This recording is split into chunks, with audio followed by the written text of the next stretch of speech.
Après 8 ans, ce premier ministre a dit que c'est un temps difficile pour des politiciens. Il a dit à sa retraite sur l'inflation à Charlottetown, où il a dit que l'inflation allait tomber. Mais on a appris hier que ça a augmenté. En fait, depuis que la ministre des Finances a déclaré la victoire sur l'inflation, ça a augmenté de 43 %. Ça va peut-être forcer la Banque du Canada d'augmenter les taux d'intérêt sur les Canadiens qui sont le peuple le plus endetté dans le G7. Est-ce qu'ils vont finalement renverser ces taxes et déficits inflationnistes pour qu'on puisse réduire les taux d'intérêt avant qu'il y ait une crise hypothécaire? L'honorable ministre de l'Innovation.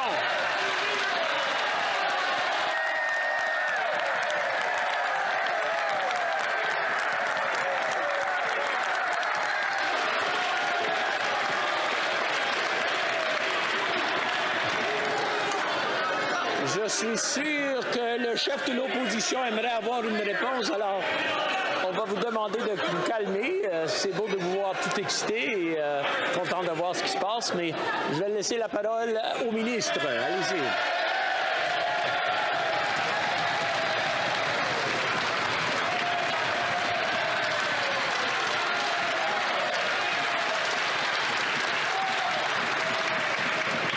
Allez-y. Des collègues des deux côtés de la Chambre. Monsieur le Président, pendant l'été, nous avons fait une chose importante. Nous avons écouté les Canadiens et les Canadiennes. Les Canadiens et les Canadiennes nous ont dit 3 choses, Monsieur le Président. D'abord, aidez-nous avec le coût de l'épicerie. Aidez-nous avec le logement. Mais une chose que les Canadiens et les Canadiennes nous ont dit, on n'a pas entendu nulle part, c'est de dire arrêtez d'aider les familles, arrêtez d'aider les jeunes, arrêtez d'aider les plus vulnérables. Monsieur le Président, les Canadiens et les Canadiennes qui nous regardent à la main savent que nous serons toujours là pour eux et ils commencent à comprendre que le chef conservateur est simplement trop risqué pour le Canada. L'honorable chef de l'opposition. Wow! Il me semble que les libéraux sont pour la première fois heureux avec la personne qui les dirige aux périodes de questions.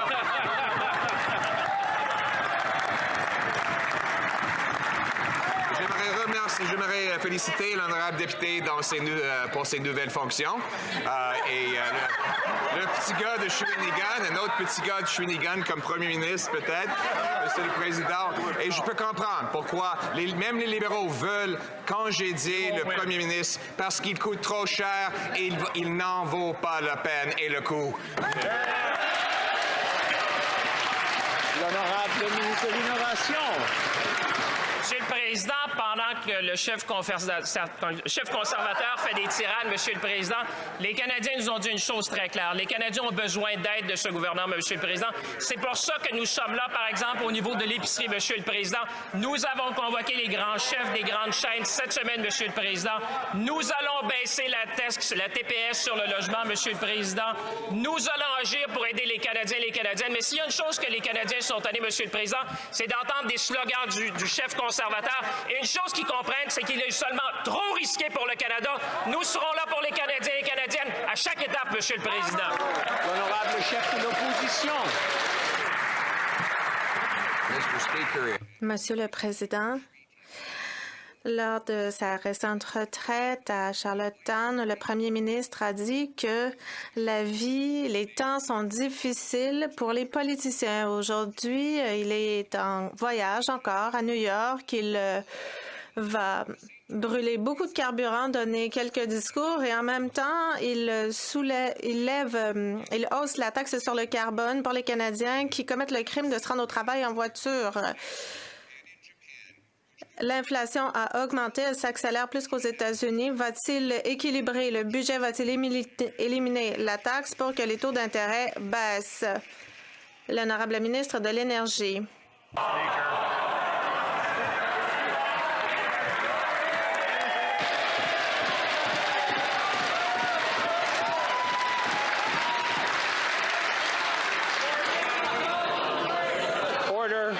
À l'ordre. Order. Order. À l'ordre. Order.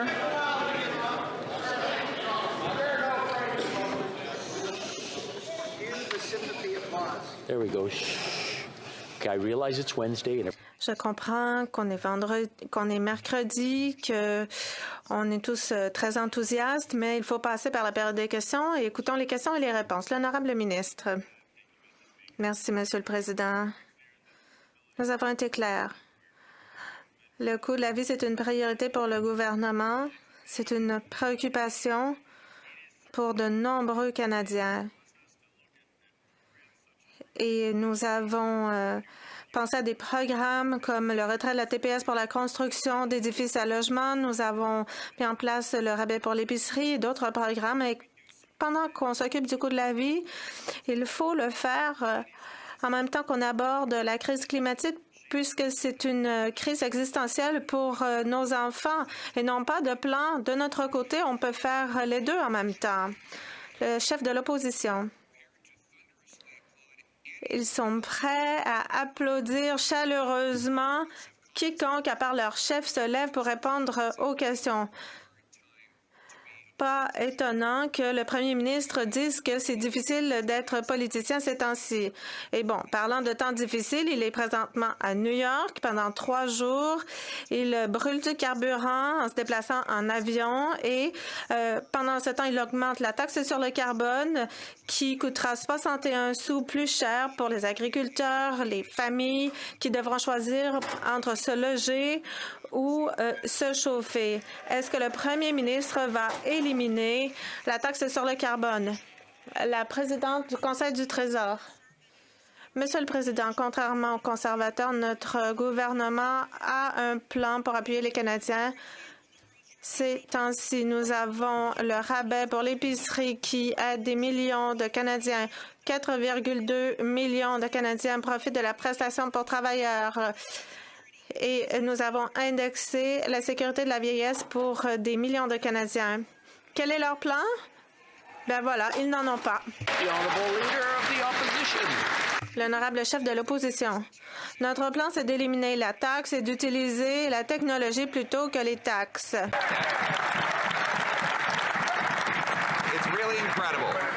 C'est incroyable.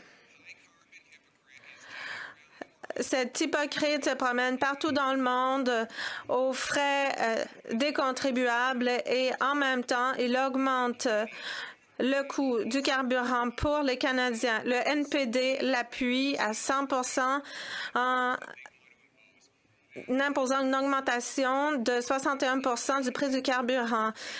Tout ça fait augmenter l'inflation. Le gouvernement va-t-il enfin mettre fin aux taxes, aux déficits pour qu'on puisse baisser les taux d'intérêt avant que les Canadiens fassent faillite? L'honorable ministre du Logement.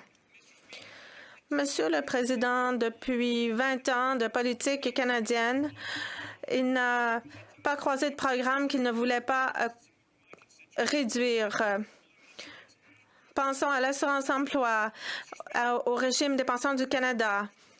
Nous allons continuer de présenter des mesures qui aideront les Canadiens quand ils en ont besoin. Nous mettons en place des programmes qui aident les gens à se nourrir, comme les gens dans ma communauté.